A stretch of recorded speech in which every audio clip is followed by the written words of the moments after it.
Hello everyone, it's Ben at TV Parts today. We are going to be taking the boards out of this QN55Q7CAMF. Should be pretty simple board removal video here today, but if you have any questions, you can give us a call at 1-800-203-7484, and let's get right into it. This is the back of the unit. There are no screws or anything that's holding this on. It is going to be clips all the way around the outside. So we are going to be using a fine tip flathead screwdriver just for a little bit of leverage so that we can get our tool underneath it to actually pop those clips from around the outside. So we're going to get started on that.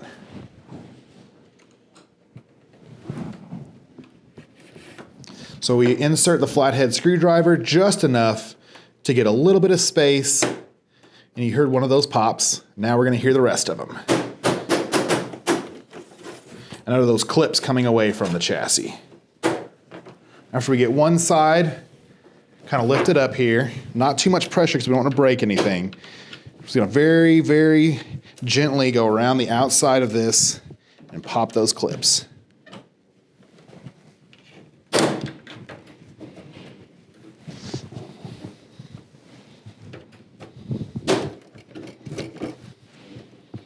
Okay, that looks like the bottom. We're going to start going around this other side. And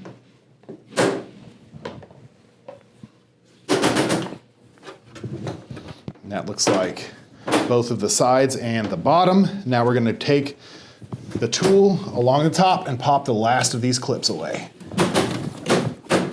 And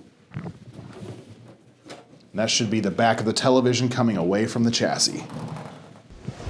First thing that we're going to be starting with is the main board. It's a little bit different style than we're used to. This unit actually has a one connect box that connects right here. It's going to have all of your HDMI inputs, all of the coax and components. So what we're going to do first is get these clips removed, and we're going to give ourselves a little bit of space here by removing these wires and things from these harnesses. And then we can actually just pop these speakers out here. They are little blue plugs that keep them affixed to the chassis. They're really easy to pop out and pop back in. This is going to give us just a little bit more space to actually work with these plugs. So let's get started on those. So first off, we're going to get this guy right here. We're going to squeeze down on the right and left side, depressing those two little levers, which then allows it to be removed. Same thing right here. This is going to be a clip that we're going to use our thumbnail to depress the lever, which pops it up over the ridge. You can slide it right out. Same thing with this one right here. This guy is going to be a similar style to those first two plugs. We're going to push down on those two clips on the right and left side and then just slowly walk that out. These ribbon cables, really easy. Get your fingernail up underneath the flap, pop them up, and the ribbon cables should just slide very easily out of there. So now that we have all of the clips removed, there are no screws actually affixing this to the chassis. There is a small metal nubbin right here that we're going to very, very gently bend the board up over that nubbin and then slide the whole thing out to the left. And you can see it kind of moving away from the chassis. It might be a little tight in there. There it goes. And that is the main board. Next up is the LED driver board power supply combo. We're going to be removing this one next. We're going to start in a similar style. We're going to get all the plugs out first, and then we can remove it from the chassis. These two are going to have the buttons on the left and right side that we're going to want to depress, which then releases and lets it slide away from the board. Same thing with this guy right here. Try to get you a good angle on this. We want to push both of those buttons down and then just slowly walk it away from the board. These four little connections right here are going to be similar to the ribbon cables on the main board. We're going to pop them up with our fingernail, and then we're just going to slide those right out. You want to be gentle with these. You don't cause any damage to them, and they come out really easily. So now that we have all of the clips removed, this is going to be another board that is not affixed with screws to the chassis.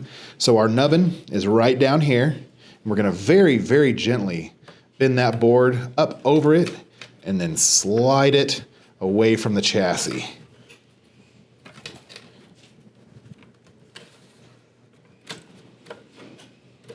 giving me a little bit of problems, and it comes right out. And there you have it. Next up is the main power supply board. We are going to want to give ourselves a little bit of space to work here. So we're going to get these wires out of there, and then we're going to pull this whole speaker up out of here, and they do connect with these little rubber plugs. Really easy to take out and put back in. We're just going to fold it over, leave it over there for a second. So first with this clip, we're going to get our fingernail up underneath this flap, depress it, pull out. These are going to have the clips on the left and right side that we're going to want to squeeze, and that slowly works away from the board. This one, same style. We're going to want to push both of those down and then slowly walk it away from the power supply board. Now that we've got all the clips removed, in very similar style to the other two boards in this unit, there is a small metal nubbin right here. We're going to want to very gently move the board up and over that, and then start working it away from the chassis. I think I've got one of these stuck here, and there we go. That is the power supply board. Okay, that's going to be it for this unit today. Don't forget, leave a comment down below if you have any questions. Like the video, subscribe to the YouTube channel, and if you do subscribe, you'll qualify for 20% off your first order through TV Parts Today, and we will see you next time. Thank you for watching another TV Parts Today repair video. If you have a question regarding your TV repair, post a comment and we will try to help. And don't forget, you can help us and stay up to date by subscribing, liking, and sharing our content. Also, check us out on Facebook for exclusive promo codes.